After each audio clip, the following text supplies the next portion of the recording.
Hello everyone, welcome back to Yofi Darmawan YouTube channel. Halo semua, selamat datang di YouTube channel Yofi Darmawan. Bersama saya, Pak Yofi Darmawan, kita akan belajar ya. Belajar bahasa Inggris dan belajar hal-hal yang menarik di dunia ini.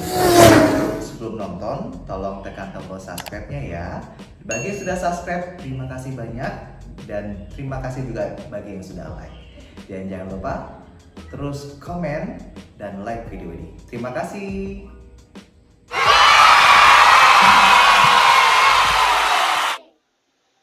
Halo, selamat datang di YouTube channel Yofi Darmawan. Kali ini bagian pertama membuat brosur digital dengan Canva. Dan ini adalah soalnya ya Bapak Ibu dan para pemuda-pemudi. Keunggulan Canva dibandingkan platform lainnya adalah, platformnya keunggulan. Berbicara dengan keunggulan, ini praktis dan gratis ya, mudah digunakan.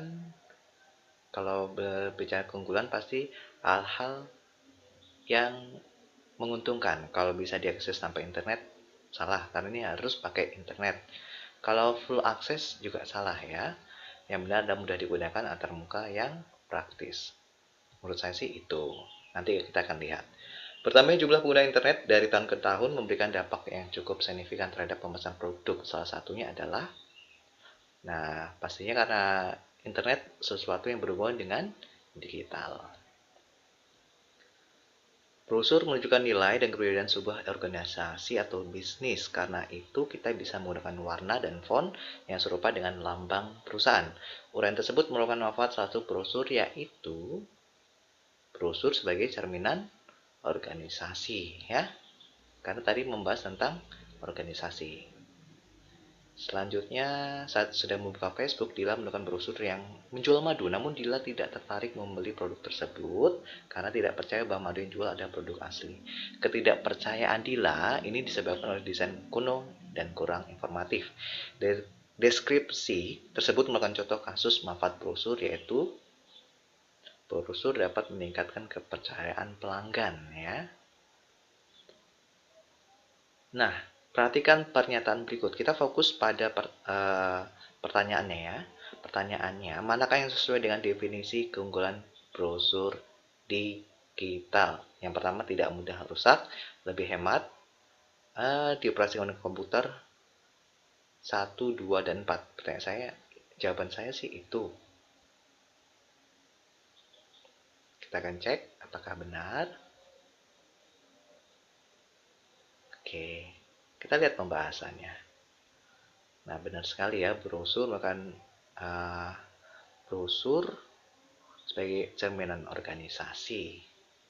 Kemudian brosur dapat meningkatkan kepercayaan pelanggan.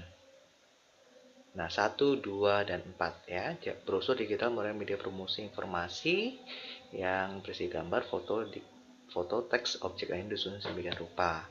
Brosur digital merupakan beberapa keunggulan, diantara tidak mudah rusak, lebih hemat, dan tidak perlu dicetak.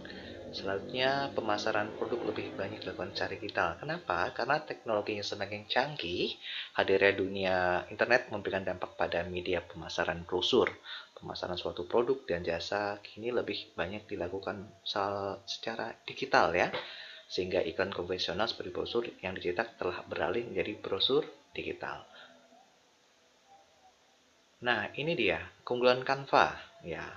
Karena mudah digunakan dan praktis. Canva itu sebenarnya memang pakai internet ya. Untuk versi fullnya kita harus membayar, tapi mudah digunakan memang karena ada tutorial dan ada banyak pilihan template atau desain. Nah, demikian di sesi pertama tentang membuat brosur digital dengan Canva. Dan selamat kembali melanjutkan belajar di program. Halo Sobat Prakerja, kali ini saya ingin berbagi informasi dan ini juga informasi buat saya sendiri ya. Saya sebagai guru juga ingin belajar membuat Canva sebagai presentasi. Tapi selain untuk sebagai presentasi, ternyata Canva juga membantu kita untuk mempromosikan lebih kreatif lagi, lebih produktif lagi ya. Dan ini pembahasan bagaimana cara membuat brosur digital dengan Canva. Ada 5 pertanyaan dan saya sudah berusaha untuk menjawab pertanyaan-pertanyaan ini di sesi pembuatan Canva di Skill Academy program prakerja. Ya, pertanyaan pertama, brosur merupakan brosur yang menarik tidak selalu berfungsi dengan baik apabila tidak memenuhi kriteria brosur fungsional. 6 kriteria brosur fungsional adalah, nah di sini saya sudah berusaha menjawab lebih dari 20 kali ya. Nah, ternyata jawaban dari 6 kriteria brosur fungsional adalah yang pertama, harus memiliki tujuan penggunaan, manfaat utama, manfaat tambahan, sasaran, tindak lanjut, dan citra perusahaan. Ya, ini adalah jawabannya. Pertanyaan kedua. Nah, Ilham membuat brosur untuk produk risol mayonya. Sesuai dengan konsep brosur fungsional, hal pertama yang harus dilakukan adalah menentukan tujuan penggunaan brosur. Kira-kira apa tujuan penggunaan brosur yang akan dibuat oleh Ilham? Yaitu, yang benar adalah mempromosikan risol mayonya. Nah, di sini mendekati bulan Ramadan, Dewi menjual produk-produk Islami berupa kerudung dan gamis agar banyak yang tertarik. Ia memberi potongan harga sebesar 20.000 untuk pembelian minimal 200.000. Selain itu juga membuka kesempatan untuk menjadi member reseller produknya. Sebuah informasi tersebut dituliskan pada brosur. Nah, Bapak Ibu, jenis manfaat tambahan yang digunakan Dewi adalah yang diskon dan membership ya. Nah, ternyata saya selalu salah di sini. Saya selalu menjawab signature atau syarat dan ketentuan. Ternyata headline itu adalah bagian merupakan tajuk utama yang ingin disampaikan brosur. Ya, tajuk utama itu adalah headline. Ya, benar banget ya. Jadi kita harus membaca pertanyaan dengan baik. Nah, di sini saya sering salah, kurang benar-benar memahami. Subheading dan body copy merupakan dua komponen penting brosur digital. Di antara tabel berikut, manakah yang sesuai dengan definisi keduanya? Ternyata jawabannya yang A ya. Subheading itu adalah jawaban atas pertanyaan disebutkan oleh headline, dan body copy biasa disebut dengan sub bagian judul. Dan itu adalah pertanyaan saya. Ternyata pertanyaan benar adalah, nah, subheading itu adalah jawab pertanyaan sebut headline yang biasa disebut sebagian judul, sedangkan body copy merupakan teks deskriptif yang memuat gambar maupun detail informasi. Nah, demikian sedikit penjelasan dari saya. Ini adalah soal mengenai konten brosur digital mid-test. Ada 5 soal ya. Dan terima kasih sudah menonton dan selamat belajar lagi. Semoga informasi yang saya bagikan bermanfaat. Ini adalah tahap lanjutan dalam pembahasan soal membuat brosur digital dengan Canva. Yuk kita lihat pembahasannya. Nah, di sini ada soal saat mendesain di Canva kita tidak perlu khawatir apabila ada beberapa insiden seperti kuota habis maupun laptop atau handphone yang kita gunakan tiba-tiba mati. Hal tersebut disebabkan oleh jawaban yang benar adalah kapasitas penyimpanan 1 GB.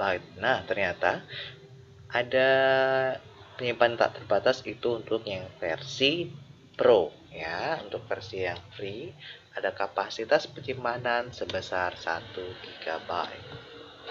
Nah, karena Canva memiliki berbagai macam keunggulan, salah satunya adalah penyimpanan hingga 1 GB.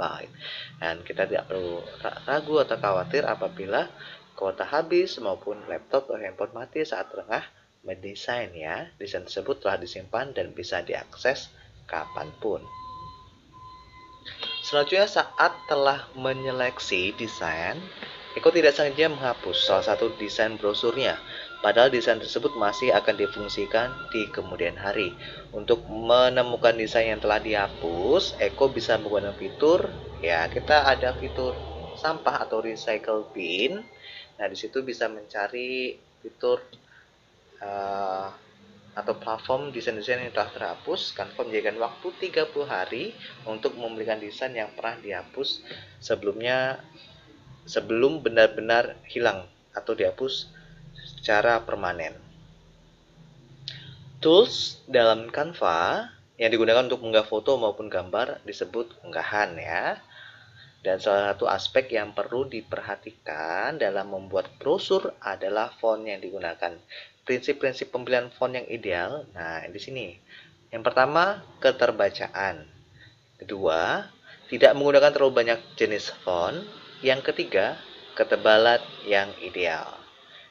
Nah, di sini pertanyaannya adalah contoh kata-kata yang bisa digunakan untuk membuat call to action secara efektif adalah yang paling tepat adalah telepon sekarang juga.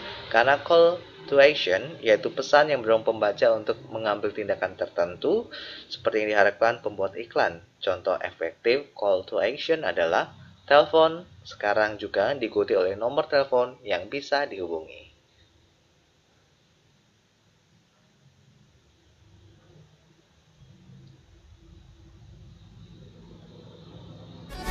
Yeay, thank you so much for watching. Don't forget to subscribe ya guys. See you.